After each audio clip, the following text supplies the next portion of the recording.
Previously on Catastrophic Failure. Do you find the defendant guilty or not guilty? Guilty. Oh my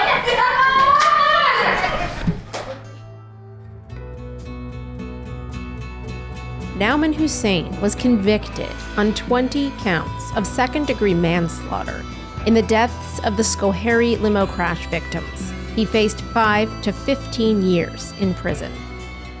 When I hear the term "he's going down," I will forever think of that moment in the courtroom and smirk because that was amazing. Why haven't they been indicted? That's my question. Where's Mavis in all of this? I'm Jessica Marshall.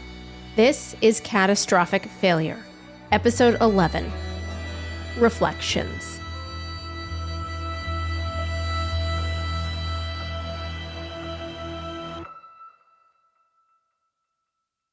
If you've been with us thus far, you know that the narrative and the details may be upsetting or disturbing at times, so please listen with care.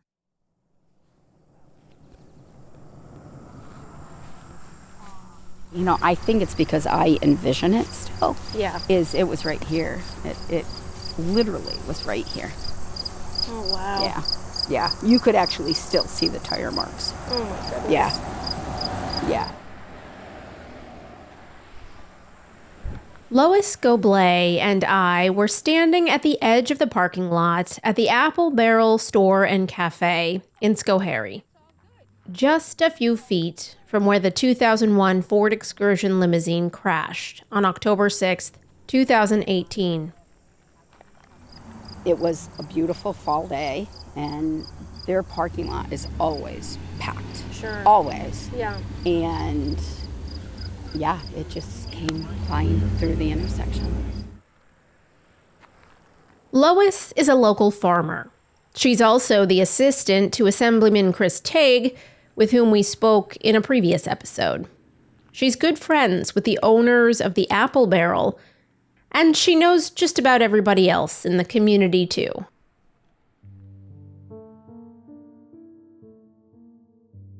Almost 5 years later, the ditch next to the Apple Barrel was overgrown with wildflowers, leafy plants, and tall reeds. Next to it is a clearing where a large and striking stone memorial now stands, hugged by a semicircle of conical evergreens. It's called Reflections, dedicated in memory of the 20 victims of the limo crash and the emergency response teams who answered the call to help that day. Lois Goblet is on the board of the Reflections Memorial Foundation. She helped found the nonprofit organization a few months after the crash in 2018. When people started leaving cash at the Apple Barrel register days after the crash in memory of those who were lost, Lois worked with the owners and other community members to get a nonprofit set up to create a permanent memorial on the property. It felt like the right thing to do. The limo families were on board instantly. Exactly 1 year later, they unveiled the Reflections Memorial.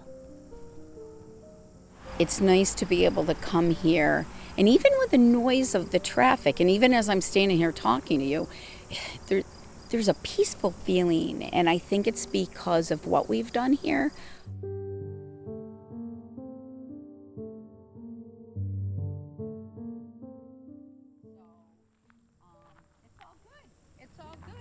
Honestly, it took me a while to summon the courage to even go there. Something about the idea of being at the site of the limo crash that killed 20 people, it gave me an anxious feeling. I can't really say why. I mean, I don't really believe in ghosts, and I'm not very spiritual. And of course, I knew there would be nothing left of the actual crash there after so many years. But memories have power. We actually had to bring in shamans and mediums. Really? Because there was a great disturbance here. Lois is mindful that not everybody believes in this kind of stuff. And as I said, I'm not particularly spiritual myself. But I am all for anything that brings folks a sense of peace after tragedy. You have to remember, this was the breadbasket of the revolution. And this is where many, many fights happened. She's talking about skirmishes between the British, Native Americans, and colonial soldiers during the late 1770s and early 1780s. They broke out across the Schoharie Valley, and they were probably very ugly fights. It's very likely that men were killed in combat in or around the ditch near the Apple Barrel 250 years before the limo crash. Yeah, and those of us that do believe, I mean, I have had my own experiences to reconfirm my beliefs, but had actual experiences like, and it was nothing super bad, but people needed to rest, they needed to pass over. Yes, something indescribably awful happened here. But there's a sense of quiet and calm here now. And a sense of life. The cicadas were singing, birds were chirping. If there was any negative energy there in the past, it had definitely dissipated.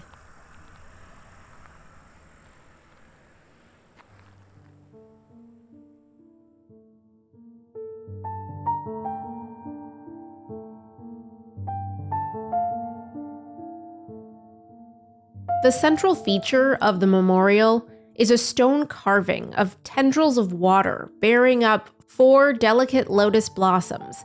It was carved by a local landscape artist. He told reporters at the memorial's unveiling in 2019 that he designed the lotus sculpture as a, quote, reflection of life.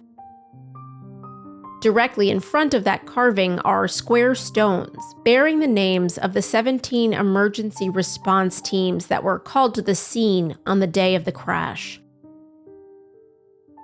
A few feet in front of that lies a larger stone plinth with an inscription.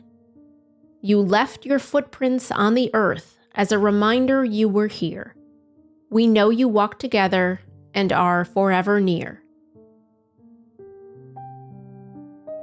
Around it in a semicircle is a stone with a plaque that lists each individual's name, their birthday, and then, of course, the day that they passed away. Above the names are footprints, imprinted from the shoes of the victims. Athletic sneakers, loafers, flats. One stone, the one that belongs to 29-year-old Amanda Rivenberg, is a pair of heels. When the memorial was unveiled, there were 20 stones. But there were only 19 sets of footprints. One of them was missing. That of the driver, Scott Lysanikia. If you can go back 5 years, there was a lot of unknowns. There was a lot of conspiracy theories. Just everybody's head was thinking, how could this have happened? And as we met with the families, it was kind of divided. Do you include the driver? Do you not? The memorial went up before the district attorney and the National Transportation Safety Board investigations were finished, before they determined the official cause of the crash, catastrophic brake failure. But I think in the beginning, we weren't sure if Scott had any culpability in the accident or not. That's Kevin Cushing, who lost his son Patrick. And we all have our opinions. There are some people that are still very angry, and I am angry to a degree, but I'm trying not to be. Because I know that's not what Amanda wants. That's Donna Rivenberg, who lost her daughter Amanda. No one's really going to want to be associated at that point with someone that may be responsible for your child's death. And that's Jill Richardson Perez, who lost her son Matthew. And as harsh as that is, that's the fact, and that's how it was, and people were very hesitant. So while we were, planning and looking forward to putting it together, there really wasn't much discussion about doing anything for him. The decision to leave the driver out of the memorial, however, did not sit well with Holly Wood. Remember, she and her daughter were in the car that the limo driver swerved to avoid at the stop sign just before it crashed. He saved mine and my daughter's life. No matter how much everybody wanted to point the finger at him and say, he was at fault, he was smoking pot and stuff like that. No, it had nothing to do with that. He had the sense to pull around at my vehicle to avoid killing my daughter and I. He couldn't have predicted what was going to happen at the actual crash, but he knew he was avoiding crushing my little Jeep Patriot. He saved our lives. If he did not swerve when he did, there would be nothing left to us. He was just as much of a victim as the others were. When his plaque was not put at the memorial, that bothered me for the longest time. It really did. As Nauman Hussein's trial loomed in the spring of 2023, the stone meant for the driver remained empty. Lois Goblet had not known what would become of it. We left a blank stone in hopes that one day healing could be enough amongst the families that they would want Scott included.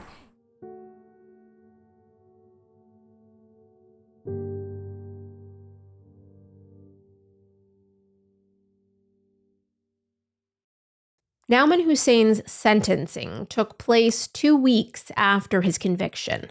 He was back in court, not in his usual well-tailored suit. This time he was in shackles and wore orange-striped prison garb. His shoulders were hunched, his face expressionless. Times Union reporter Larry Rulison and I were both there. We sat behind Hussein and his attorney, Lee Kindlin. Judge Peter Lynch allowed media to record the sentencing. I was not expecting Lynch to, go soft on him.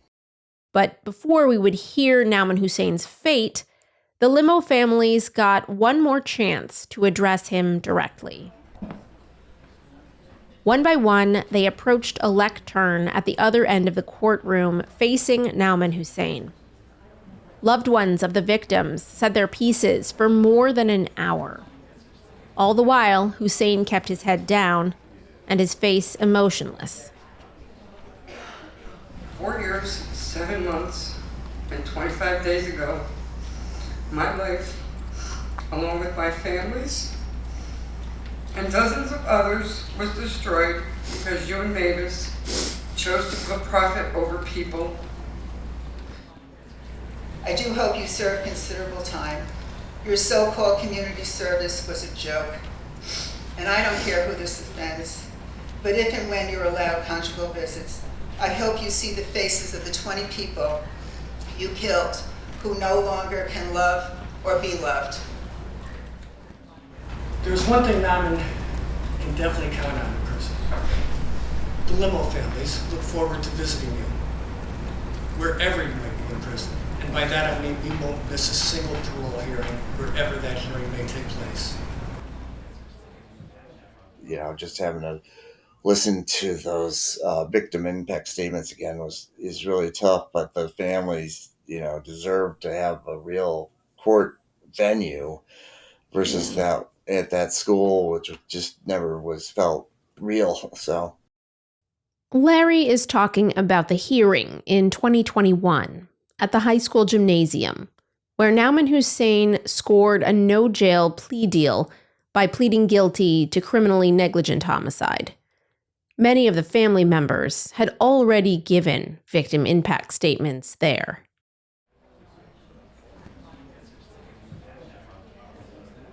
When Judge Peter Lynch asked Nauman Hussein if he would like to say anything to the court or to the families, he quietly declined. Schoharie County District Attorney Susan Mallory then stood up to make a final push for the maximum sentence, 5 to 15 years.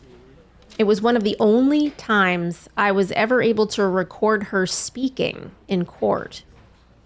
With 4 years of operating a business in a highly regulated field, Nauman Hussein can offer no excuses for not knowing the necessary safety requirements. After Mallory said her piece, defense attorney Lee Kindlin got one final chance to plead for leniency. Your Honor, obviously Mr. Hussein has been found guilty by jury trial.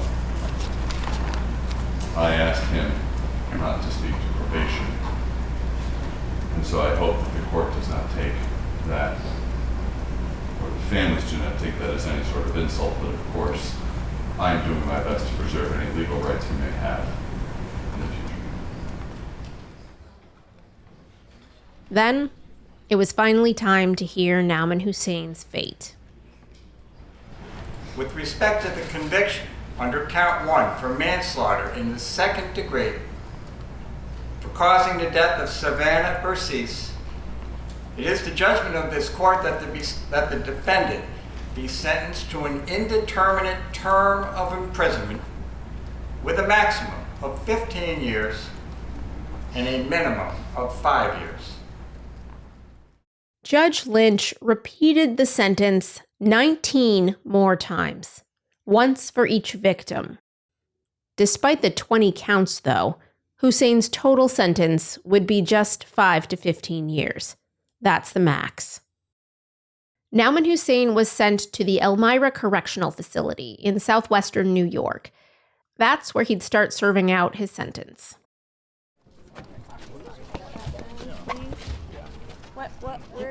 The usual crowd of reporters gathered outside the courtroom following the sentencing. Donna Rivenberg spoke briefly to the gaggle. She said that while she was glad the max sentence was given, she came away still somewhat unsatisfied. That's all I wanted, for him to say he's sorry, take accountability for it. He has never, in all this time, ever said he was sorry.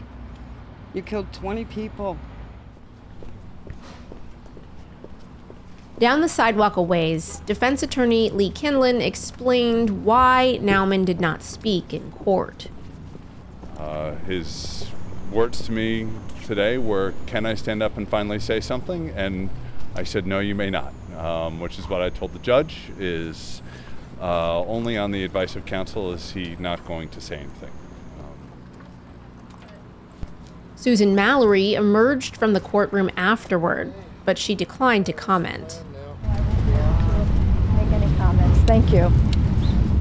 It was hard to hear her here, but she said she could not comment because Nauman Hussein's appeal was already in the works. As I was packing up my recording gear to leave the courthouse that day, I thought I saw a ghost. I'd studied photos of Scott Lisinicchia in the course of making this podcast. His face was familiar to me, even though I'd never met him in life. I saw his face, as real as you and me, outside the courthouse. Repeat your name for me first. Keith Lisinicchia. Keith Lisinicchia, Scott's identical twin brother. And your reaction to what happened today? I thought it was the accountability was good. I mean, and I just think that again, there's no winners, but I just think that it allows everyone to move forward with a certain amount of closure, as can be expected. Before Keith Lisinicchia came to the courthouse that morning, he stopped by the Reflections Memorial at the site of the crash. He was invited there by the other limo families. They were finally ready to add Scott's name and footprints to the memorial.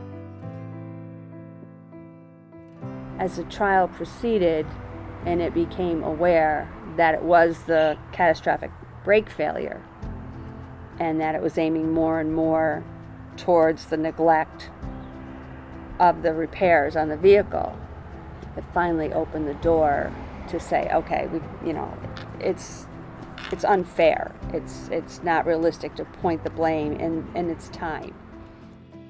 I don't think we knew a whole lot of things about Scott until really most of it came out in the trial.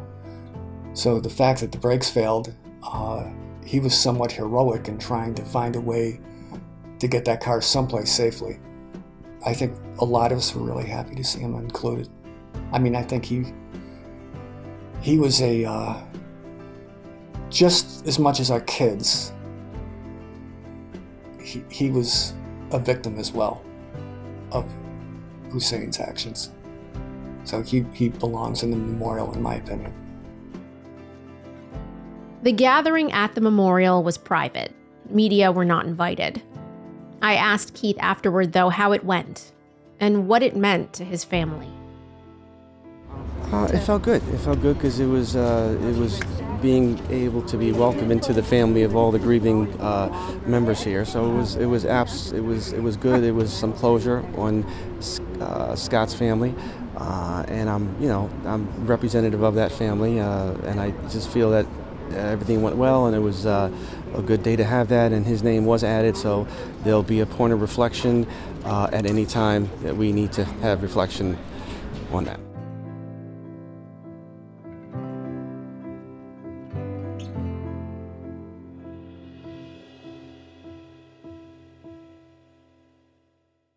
Now, that wasn't the only time that I thought I'd seen a ghost that year. Several months later, one of the limo families shared a video file with us. On October 6th, 2018, Abigail Jackson recorded video on her phone from inside the limousine. What is going on? It's 13 seconds long and not super high quality. Someone had taken video of that video playing on another phone. Abigail, who goes by Abby according to the device in the video, pans her camera phone around the limo. She's sitting at the front, nearest to the driver's compartment. She's facing backwards as they're driving. You can see all of the victims, packed tightly together inside the vehicle. It's hard to watch because you know what happens to these people. But here they are in this video, alive, together, and seemingly happy. Yeah, and what was it like for you to see like their faces? Like, what was that? Yeah, no, I mean, I could only imagine. It was just ghostly, or I don't know what to. It was like haunting, right? Yeah, because it's like, oh my God, look at them. They're still prime of their lives. They're sort of laughing this off, kind of, and it's tough. It's tough to watch. Yeah, I don't go back and look at that a lot. There's nothing in the video that reveals any new information about the crash. But it's valuable in the same way that the text messages we mentioned in an earlier episode were. It's another glimpse into the scene inside that limousine before the crash. It answers some of the questions of what they were doing, what they were thinking. For me, the most haunting thing about this video is what you can hear. At first, it seems like they're a bunch of friends laughing and having a good time. But on a closer listen, you realize the laughter is not joyful exactly. It's more nervous. What is going on?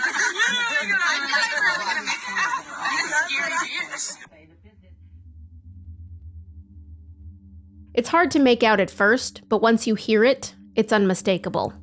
One of the women says, "This is a scary limo." And then, "Are we really gonna make it?" And then finally, "This is a scary vehicle."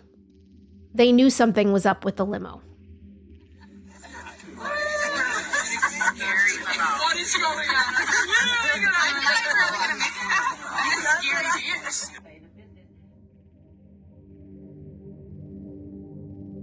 We'll be right back.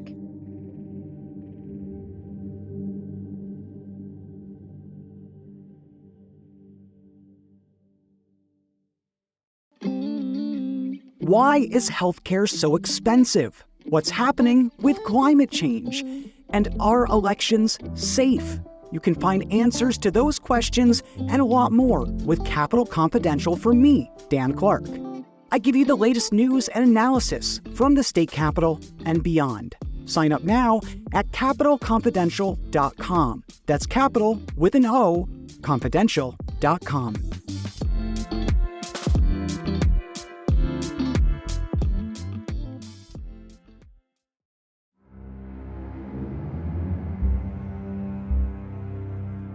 Welcome back.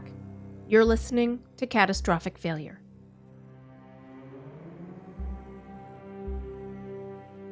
In the previous episode of this podcast, we talked about the Saratoga County District Attorney investigating potential criminal charges against Mavis Discount Tire around the time of the verdict.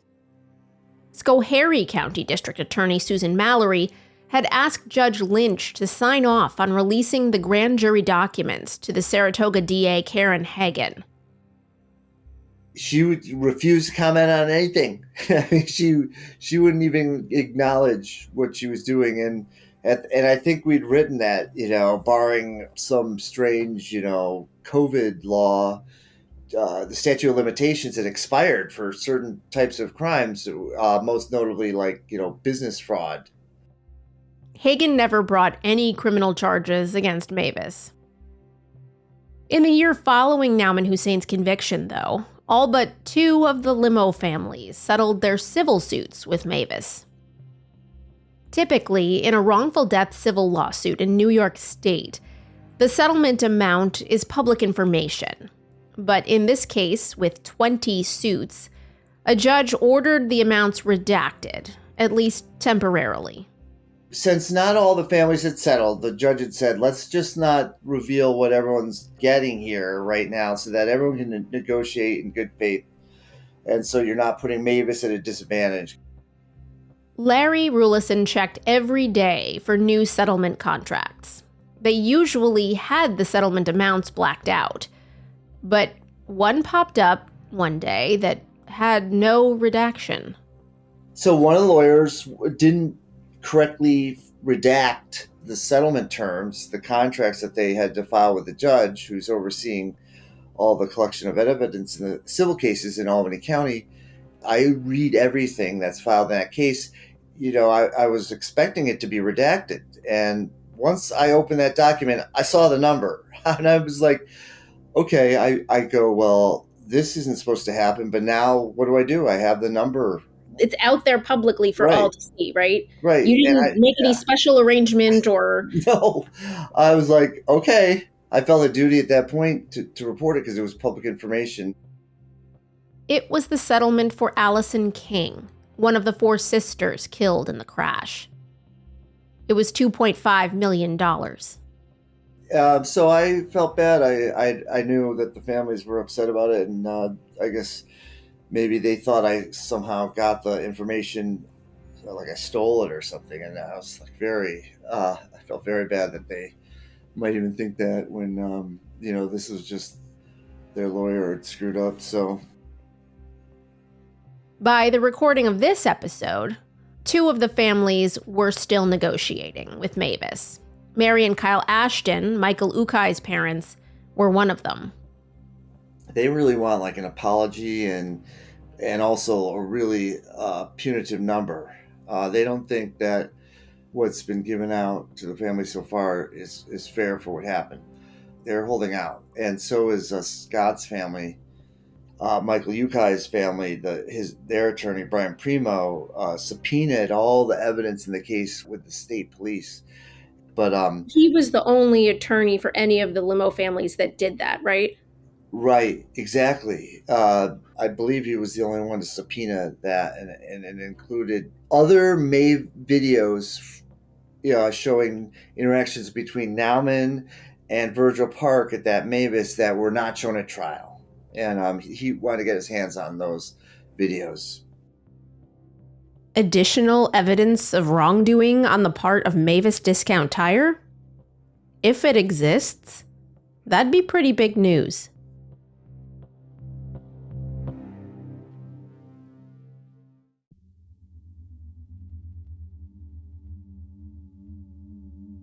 The families of James Schnurr and Brian Huff also sued the Apple Barrel.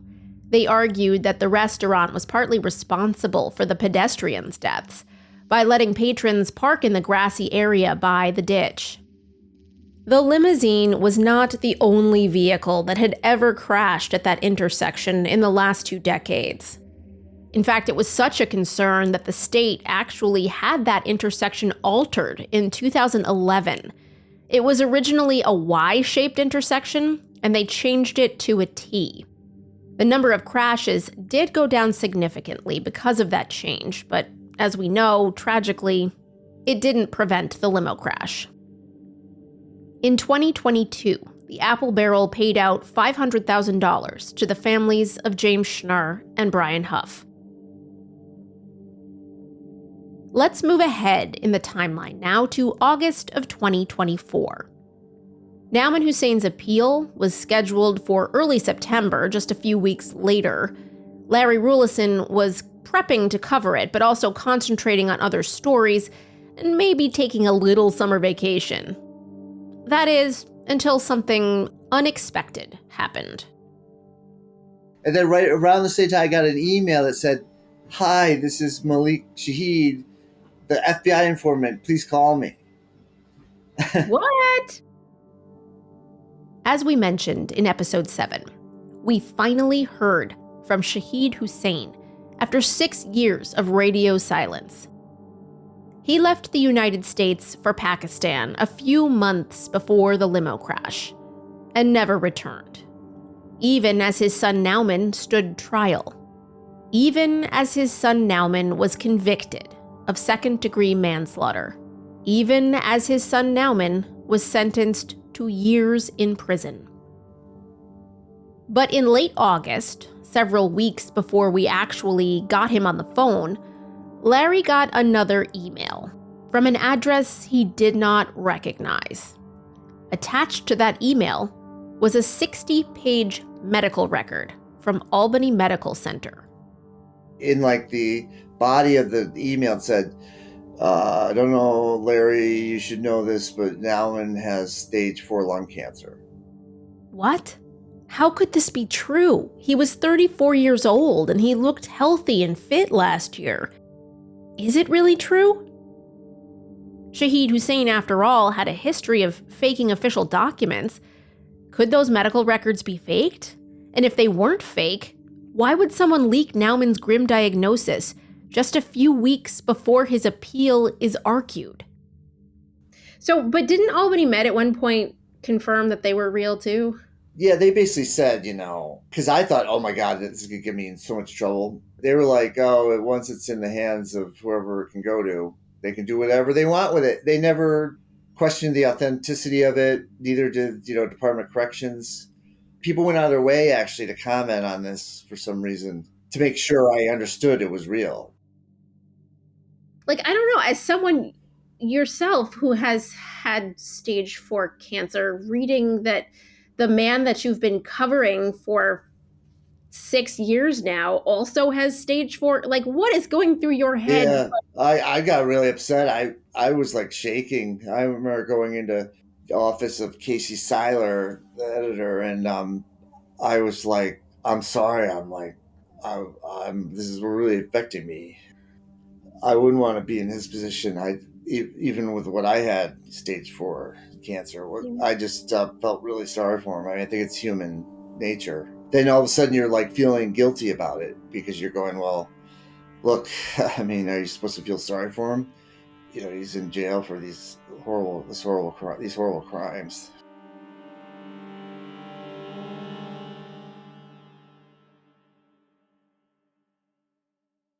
Larry finally spoke on the phone with Shahid Hussein a few days before Nauman's appeal.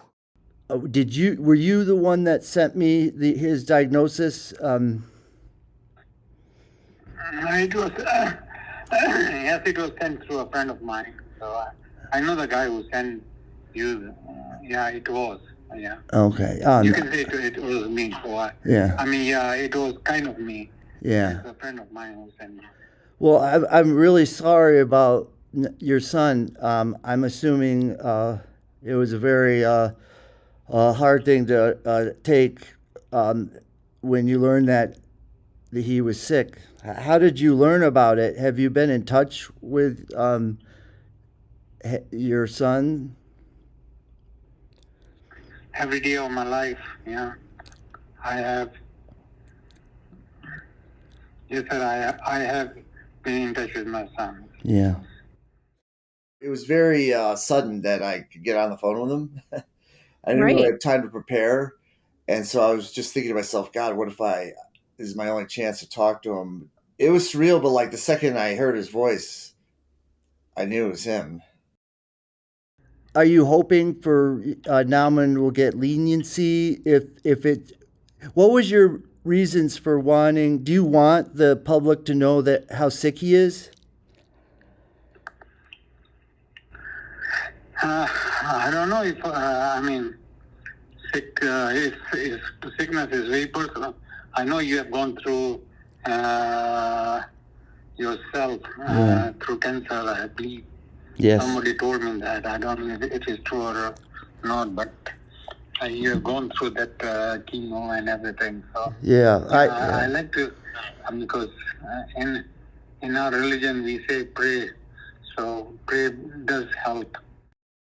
Was it hard to not be able to come home and support your son in person? But it sounds like you would talk to him by phone daily? Almost daily. Yeah. How did he... it's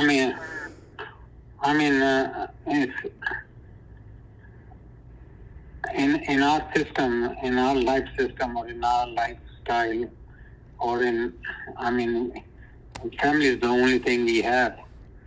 Sons, daughters, fathers, mothers, sisters, brothers. That's all we have. The rest is not that important. The family is more important.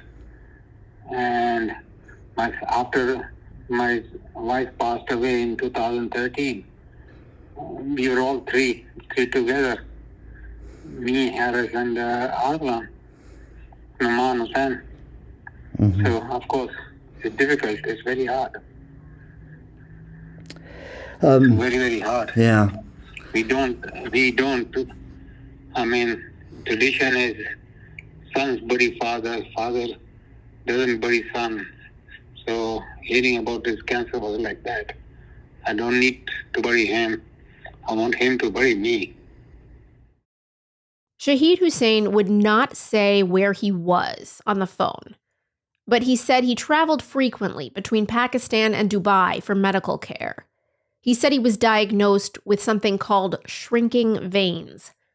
He'd had heart surgery at Albany Medical Center in 2018, just before he left for Pakistan, so he did have a history of cardiovascular issues. His voice sounded tired, and he struggled at times to clear his throat. Were you unable to come back to the United States to see him before his trial? Is it health reasons kept you from coming, or were you not allowed through immigration? No, I don't think there is any warrant standing against me in the United States. I can come there and they'll arrest me after that. That's something else. Yeah. It's not that. It's just because I'm sick. I can hardly, move around. I'm under constant care of a doctor. I see. Larry reached out to the FBI after this phone call to confirm whether there were any legal reasons that Shahid Hussain would be barred from entering the United States. Unsurprisingly, they would not comment. Shahid Hussain refused to talk about his work with the FBI, but he seemed eager to talk about the limo crash. Have you ever spoken to any of the families, or did they ever try to reach you? And if you ever did, would you ever say any? I have lost my wife. I have lost my mother. I have lost my father. I have lost brothers. I know how it feels to lose somebody. I don't have that big heart to talk to them. And because losing somebody so dear your son or daughters or your husband or your wife. It's not easy thing. It's not very easy. Sorry to say that. No, I didn't have that balls to reach to them. They are innocent people. They are very innocent people who have lost their life for nothing. If you would you ever say anything to them through this podcast? I would say I'm so sorry. I have no words. There is no words. Losing someone you love so much, there's nothing you can say. I mean, do we regret? Do we feel sorry? I mean, are those words enough for them? No, that's not. I mean, losing someone dear is very, very hard. Yeah. And to get blamed, we live in our own shadows, where we have to see that is because of our small things, somebody lose their life. But are we totally to be blamed? No, sir. And we are not totally to be blamed. Are we part of the blame? Yes, of course. My son admitted that to that killed, but not entirely. 20 lives people didn't lie because of our loss. There's departments. There is DOT. There is DMG. There is Mavis. There's Mr. Parker. All of them have to be blamed for that. Not only my son. You know, the interesting thing is that he and his son accept responsibility, right? Which, you know, I don't know why that couldn't have been said before, but at the same time, he's going, oh, there's other people to blame. I was so disappointed in that. I mean, and, you know, he did address the families, and he almost was, he sounded very thoughtful. But, you know, you're talking about someone that is a liar by practice. So, you know, he sort of apologized, but not really. Yeah. And then, you know, we wouldn't answer any questions about his work with the FBI, wouldn't address all these questions we have. And at the same time, he's going, well, you're reporting all this hearsay. No, I mean, I don't think Times Union, Bernard Lyon or you have written anything positive about me in the past 20 years. So I hope you will write something positive. I mean, working with one of the finest people in the States, working for an organization that's one of the finest. I'm very proud to work with them. So, I mean, I really wanted you to know that we don't do bad things at all. We are just hard-working people, and people can talk much. He's a crook, he's this, he's that. No, we are not. We are just hard-working people. It wasn't fun, even though I've been wanting to talk to him for this long and ask him questions. He was so guarded and like so tricky with his words and the way he said things. And he just was, you could tell he's trying to control the situation at all times. About a week later, September 6th, 2024 to be exact, the New York State Appellate Division's 3rd Department, that's the state's second highest court, heard Nauman Hussein's appeal to overturn his manslaughter conviction. Lee Kindlon was no longer representing him. Earlier that year, he declared a run for district attorney in Albany County, and his campaign was in full swing. Instead, local public defender Stephen Sharp handled the appeal. So the appeal took a while. It took like a little more than a year and a half, something like that, before the appellate court heard the appeal. So just to take us through what went down with that.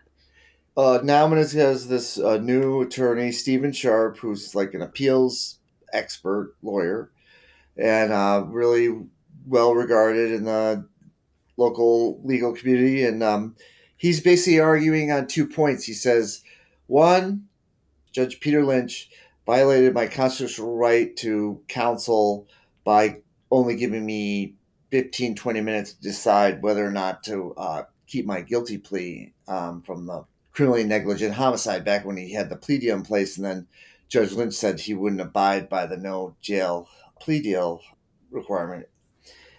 That was one part of his appeal. And then his other part of the appeal was basically that the jury wasn't properly instructed on how to find Nauman guilty of manslaughter. And which is a common tactic. You basically say the judge gave bad instructions to the jury. Stephen Sharp spoke to reporters outside the courtroom after the argument. If they agree on the 20-minute, which I think everybody agrees is not a sufficient time to make that decision, but if they agree on that and send it back, he can take that enhanced sentence. That's the remedy I'm seeking. In other words, Nauman Hussein can plead guilty to criminally negligent homicide and serve the lighter sentence of 1 1/3 to 4 years in prison. That was what Judge Lynch had offered him before he elected to go to trial. If it's another issue that they're going to reverse on, such as the jury charge, all that means is we're back to where we were before the trial started. If there's going to be plea negotiations, it would have to be between the DAs and whoever's representing them. We understand everybody has health issues. 3 of the mothers of limo crash victims went to court for the appeal. Janet Steenberg, who lost her sons Rich and Axel, Jill Richardson Perez, who lost her son Matthew, and Linda King, who lost her daughters Abigail, Mary, Allison, and Amy. They stopped to talk to reporters outside the courtroom. They had heard about Nauman Hussein's cancer diagnosis. For them, it raised a lot of mixed emotions and questions. It hurts me not to have compassion for him. But damn it, we lost our children. And I don't find it very easy to be compassionate for that young man. I'm sorry. Nauman Hussein was not in the courtroom for his appeal.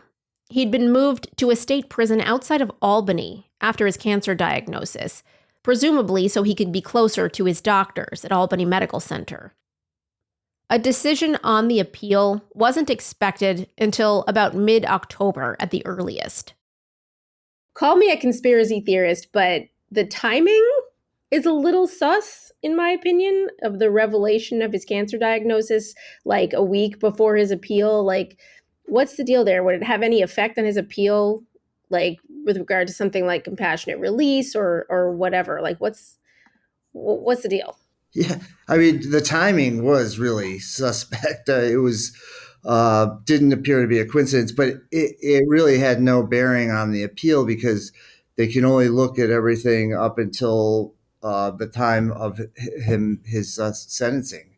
And so anything learned after that isn't part of the appeal. I mean, maybe if he goes up for parole at some point, and he's really, really sick. I mean, I don't know what compassionate release looks like or what that is, but it's going to have no bearing whatsoever on his appeal that's going to be decided soon.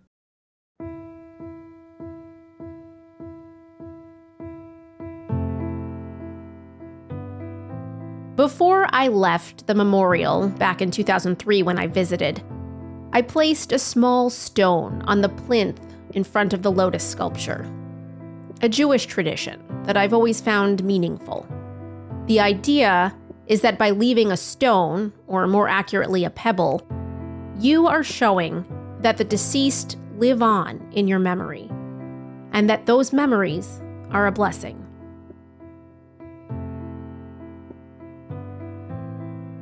As I was starting to leave, though, I thought of one more question that I had meant to ask Lois Goblet. As I mentioned earlier in this episode, Lois is a local farmer in Schoharie. She's lived in and around the county her entire life. She knows her way around it practically with her eyes closed. I asked her, if you were going to Ommegang Brewery from Amsterdam, would you take the route that the limo took down Route 30? No, it's what I said to you. If you're coming from Amsterdam and you punch in Ommegang, you don't come down this way. Was he not paying attention? You're never going to know. Right. You're never going to know, but you would not have taken this route to go to Ommegang. Yeah.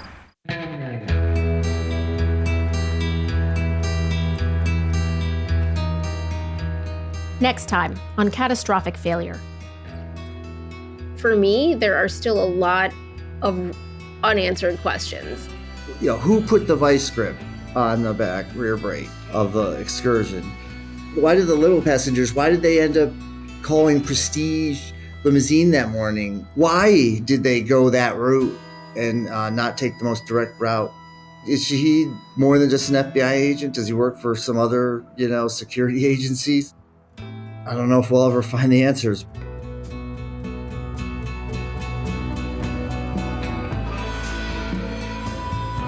Catastrophic Failure is a production of the Times-Union. It's produced and edited by myself, Jessica Marshall.